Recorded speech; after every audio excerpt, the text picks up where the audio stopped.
Il y a un problème qui se pose quand on veut commencer à réaliser un visage avec des détails, c'est un problème de symétrie.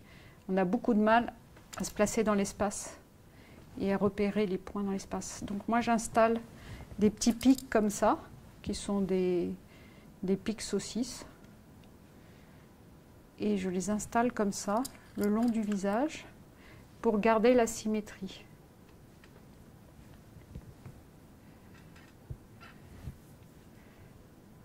Et même vous pouvez le faire traverser pour être sûr d'avoir la narine à la même hauteur. Vous voyez, là je suis pas, j'ai dévié. Voilà, et la même chose pour le coin de la bouche. Et on peut même utiliser un plus grand pic qui va transpercer.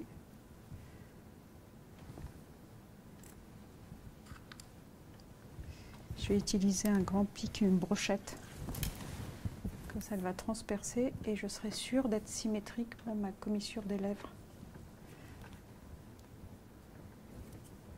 Ça fait un peu tribal, mais bon, on continue à assumer. Il y a des traces qu'il faudrait marquer sur le visage parce que vous avez des éléments qui sont constants. La glande lacrymale, qui est située là, qui est la glande de l'œil, va arriver au niveau de la narine. Donc c'est important de marquer cet angle. Le milieu de la prunelle va vous marquer la commissure des lèvres.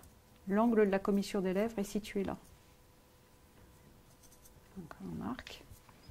Vous avez aussi un angle qui part comme ça, qui va aller de la mâchoire jusqu'à l'os zygomatique. Et ça, c'est un plan qui est lié ensemble. Donc il faut un petit peu essayer de le définir davantage. Et pour la bouche, il faut essayer de définir les plans davantage. C'est-à-dire que vous avez un plan qui est comme ça, qui correspond au plan qui est sous la lèvre. Et hop, donc je le marque davantage. Et vous avez des plans de côté, ici. Donc il faut un peu plus les définir. Voilà, je continue à faire qu'une moitié de visage. Pour ce qui est du nez, le bout du nez est légèrement carré. Il y a une face un peu carrée. Et là, vous avez la narine qui part sur le côté. Donc vous avez un angle ici et un angle ici. Et en dessous, vous avez un angle qui est très défini qui va venir comme ça. Donc il faut essayer de le définir. Et la narine passe au-dessus de cet angle. Donc ça va vous aider à faire un nez plus intéressant. Donc ici, il faut remettre un peu de terre.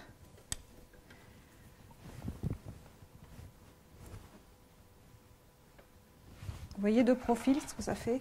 Il faut remettre un peu de terre et il faut monter légèrement la narine pour bien la définir. Voilà. Là, donc on a un nez qui a plus de forme. Vous pouvez aussi revenir sur les angles du nez, c'est-à-dire que l'os du nez qui arrive ici, jusqu'ici, et après ça vous avez le cartilage, vous pouvez aussi le définir davantage pour avoir un nez un peu plus dessiné avec une forme. Ici, vous avez une boule de graisse au bout du nez. Alors vous pouvez aussi essayer de la dire, et avec la narine autour. Je trouve que ma narine, elle n'est pas encore assez levée par rapport. Alors ça s'appelle le columelle, cette partie. Par rapport au columelle, elle n'est pas assez élevée. Donc je vais peut-être un peu la repositionner. Toujours bien dégager la narine. Là, je vais faire une narine un peu petite. Or, c'est un personnage, c'est presque un gladiateur que je suis en train de faire. Donc je pense qu'il faut remonter la narine, forcer sur la narine. Voilà. Et là, je vais... Hop, comme ça. Alors, il y a aussi ici, il faut absolument... Ça s'appelle l'arc de Cupidon. Donc c'est ici, c'est un arc entre les deux lèvres. Donc on va le marquer. L'arc de Cupidon. Et j'arrondis toute cette partie pour avoir un visage un peu plus intéressant. Du coup, il faut vraiment garder cette pente pour la lèvre supérieure. La lèvre supérieure est toujours dans l'ombre. Elle ne reçoit pas la lumière parce qu'elle a cette pente. Et la lèvre inférieure reçoit la lumière parce qu'elle est bombée et elle est orientée comme ça. Donc essayez de garder cette pente, retravailler sur cette pente. Pensez aux muscles, les nodules dont je vous ai parlé, qui sont sur les lèvres. Donc remettez un petit peu de terre s'il faut, si le nodule de la lèvre inférieure n'est pas assez marqué. Ici, cette partie, elle doit être estompée, c'est-à-dire que la lèvre, dans cette partie, n'est pas définie comme la partie qui est en dessous. Donc en règle générale, on travaille comme ça, on définit cette partie, et là, on la lisse pour qu'elle soit fondue avec la peau du visage. Donc là, le nodule est prêt. Il faut rajouter le volume de la lèvre ici, de ce côté. Donc je rajoute un nodule sur le côté. Je vous ai expliqué tout à l'heure qu'il y avait 3 nodules pour la lèvre, et je rajoute le nodule du milieu. Donc je lisse. J'accentue beaucoup la commissure des lèvres. Il faut faire attention parce que cette partie, vous avez tendance à la creuser. Et moi, j'en rajoute un petit peu pour avoir bien le côté bombé du côté de la lèvre. Donc on est sur le milieu du visage. L'arc de Cupidon qui est là. Ok, et on passe sur le côté pour aller traiter la commissure des lèvres. Alors, la commissure des lèvres, j'ai mis cette espèce de stick pour être sûr, en faisant l'autre côté, d'être symétrique. Vous voyez, je ne suis pas du tout symétrique. Il faudra que, en faisant l'autre partie du visage, je retire tout ceci. Donc maintenant, je vais le retirer parce qu'elle va me gêner, mais j'ai marqué la commissure des lèvres. Il faut penser, quand vous faites un visage, donc la bouche, elle a une partie frontale et une partie latérale. Et donc là, quand on fait la commissure des lèvres, on fait la partie latérale. Et en règle générale, il faut essayer de relever un petit peu la commissure des lèvres pour créer une sorte d'effet de sourire. Si vous baissez la bouche, ça va être un peu triste. Donc là, il est... Hops. On y est. Je vais maintenant essayer de travailler sur l'œil et le sourcil. Donc je garde ça de ce côté, comme ça va me faire un repère. Je vais peut-être retirer cela pour pouvoir bien travailler. Donc le sourcil, il va s'inscrire en plus. Il faut lui donner une forme intéressante.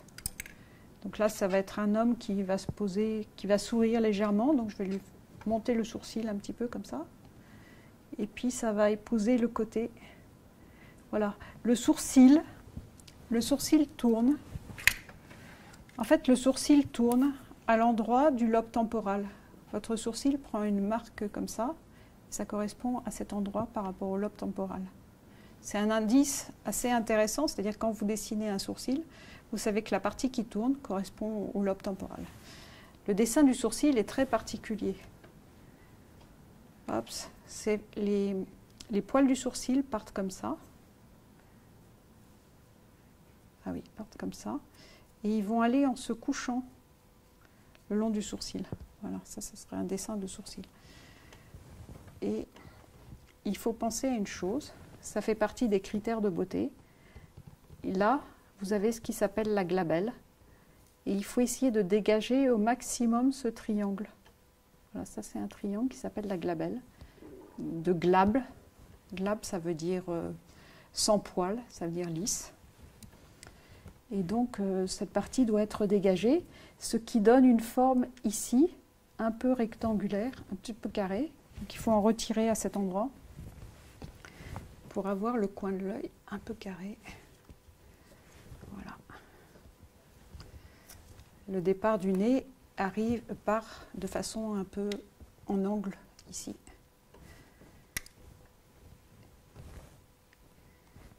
Voilà, donc j'en ai retiré. Là, l'angle est bien. C'est quand même un peu gênant de ne pas avoir l'autre côté, donc je retire aussi de l'autre côté. Et maintenant, je vais attaquer la réalisation de l'œil. Alors mon œil, donc je vous ai expliqué, la glande lacrymale est là, puisque l'œil se raccroche à cette glande. Ça s'appelle la caroncule de l'œil. Et la paupière va faire un mouvement comme ça. Elle va en s'élevant. Par contre, ici, ça doit être très concave. Alors, il faut creuser pour obtenir ce vide qu'on a là, au niveau de l'œil.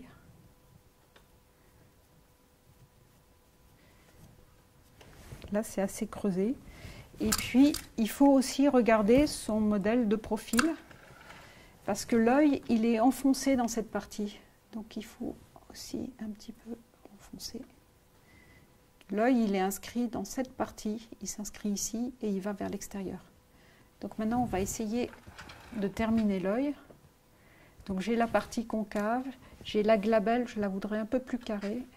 Donc je rajoute un petit peu là, pour avoir une belle glabelle. J'ai ici, je pense qu'il faut que je creuse un tout petit peu plus, pour avoir une forme un peu plus intéressante.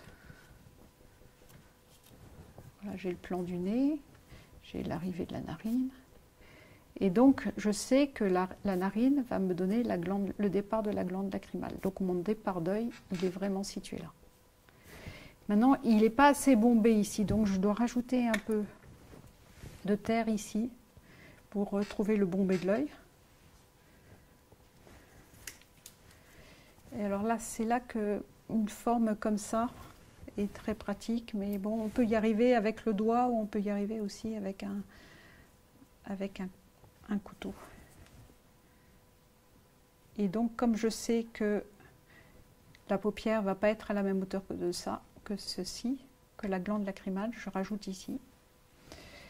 Et dans l'écorché, il y avait une notion qu'on n'a pas pu signaler, c'est-à-dire qu'ici, nous avons tous de la graisse. Donc, il faut rajouter de la graisse pour faire un œil.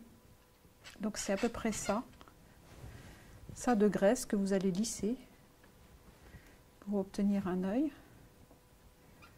Voilà. Pour obtenir une paupière réaliste.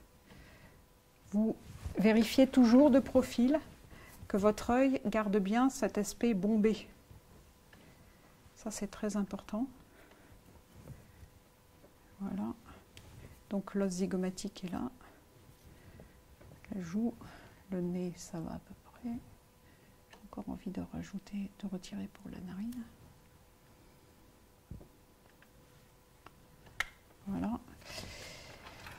Et donc, voilà. Là, c'est bon. Je vais rajouter un peu ici parce qu'il n'est pas assez bombé. Alors là, c'est un petit peu un travail un peu minutieux. Il faut mettre un peu de barbotine. C'est un travail, c'est vrai, un peu délicat, mais si vous exercez un petit peu, vous devriez y arriver. Vous voyez, je rajoute pour avoir vraiment cette épaisseur de paupière.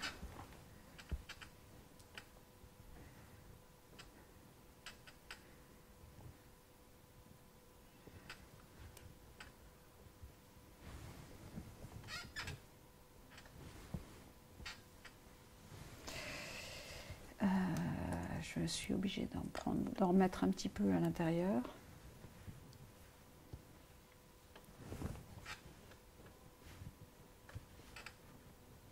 Parce que je veux qu'il ait l'œil ouvert, évidemment. C'est plus joli un œil ouvert qu'un œil fermé.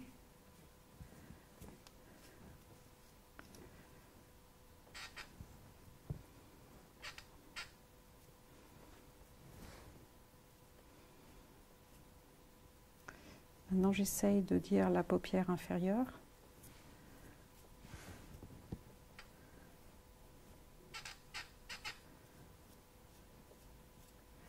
Toujours, il faut vraiment toujours garder cette idée d'un œil qui va comme ça. Sinon, il va être trop plat.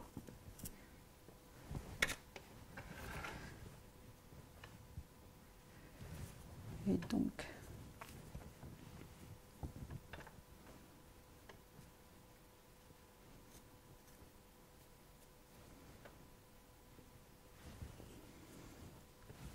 Bon, je trouve que je manque un petit peu de terre sur cette partie.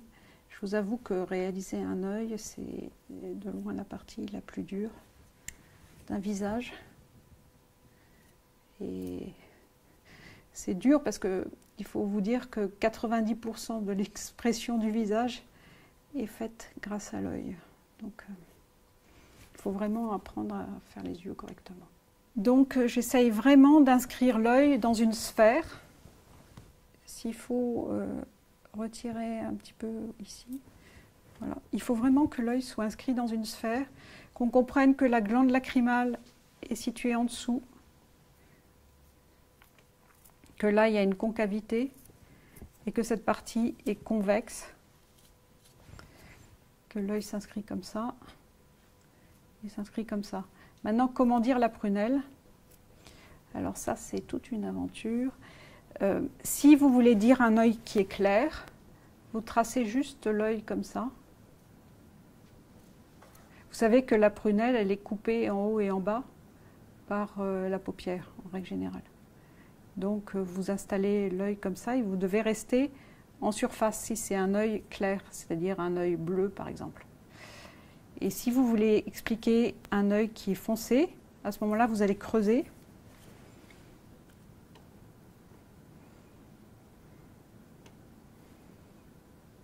Ça va donner plus d'ombre. Ah, faut pas que Et vous allez laisser un petit point qui sera l'éclat de l'œil, un petit triangle. Ça se voit beaucoup sur toutes les sculptures classiques. Il vous laisse, vous voyez, il laisse un petit point pour marquer la prunelle. Et le reste est foncé et enfoncé. Essayez de bien définir la prunelle ici, la paupière ici bien dessinée, la paupière inférieure bien dessinée.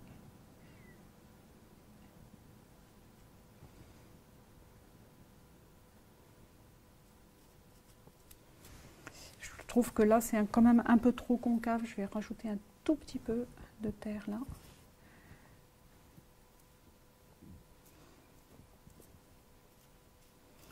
Le dessin du sourcil, on parle d'une tête et on arrive sur une queue. Et le sourcil va s'horizontaliser à ce niveau, au niveau du lobe temporal, il va s'horizontaliser et prendre une autre direction et être complètement horizontal à l'arrivée. Voilà le dessin d'un sourcil. Donc vous avez l'œil qui est tracé, le sourcil qui est prêt, et je vais essayer de vous montrer, je vais vous montrer comment démarrent les cheveux. Il y a les cheveux, il y a l'oreille encore. Alors, les cheveux. Les cheveux, il faut partir avec des masses. Si vous faites des cheveux avec des rayures, ça va être très très laid. Il faut que les cheveux soient irréguliers. Vous allez penser à des mèches qui partent du haut du front. Donc je vous ai expliqué qu'il y avait 3 parties égales dans un visage. Cette partie et cette partie. Cette partie, elle correspond à la racine des cheveux. Donc on va faire le départ des cheveux. Pour ça, vous mettez des espèces de boudins très irréguliers.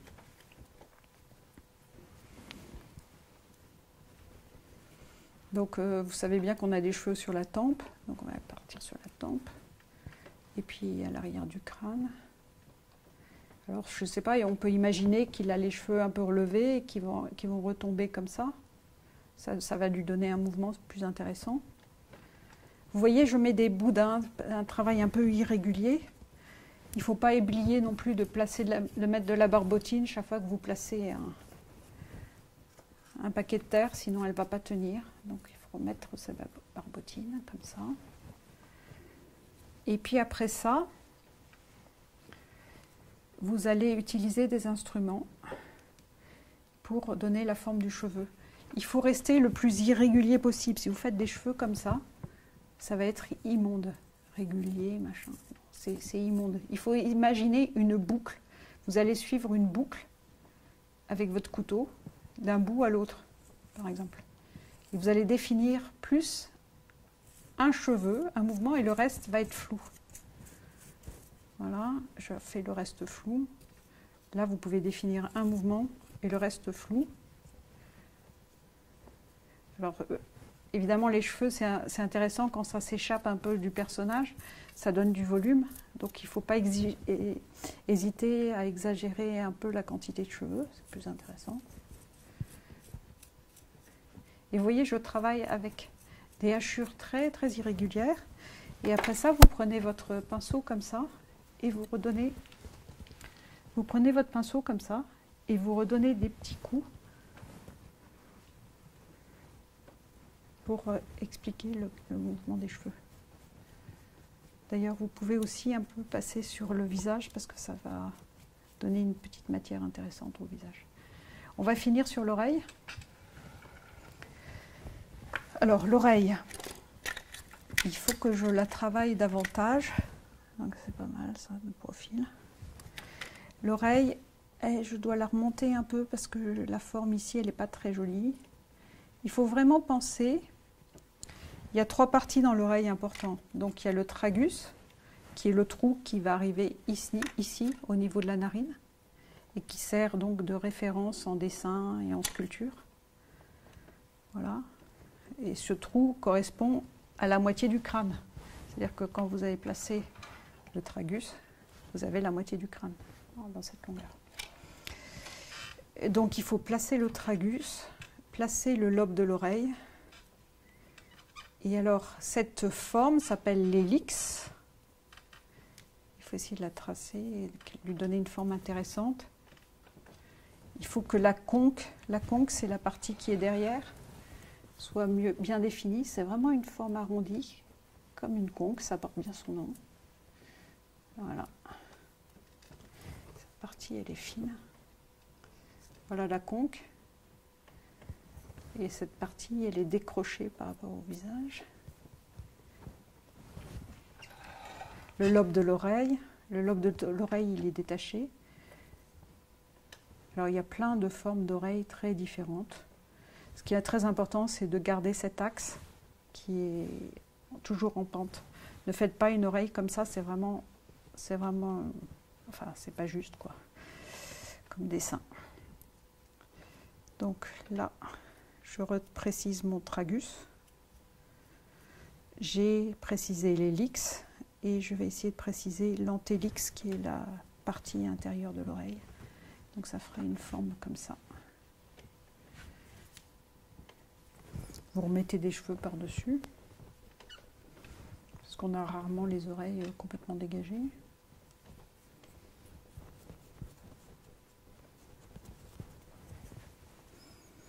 Vous rajoutez des cheveux parce que ici, au niveau de la tempe, on n'en a pas assez.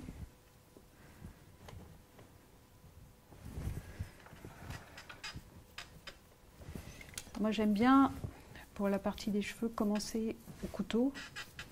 Et après ça, je finis avec mon pinceau pour avoir ce côté irrégulier.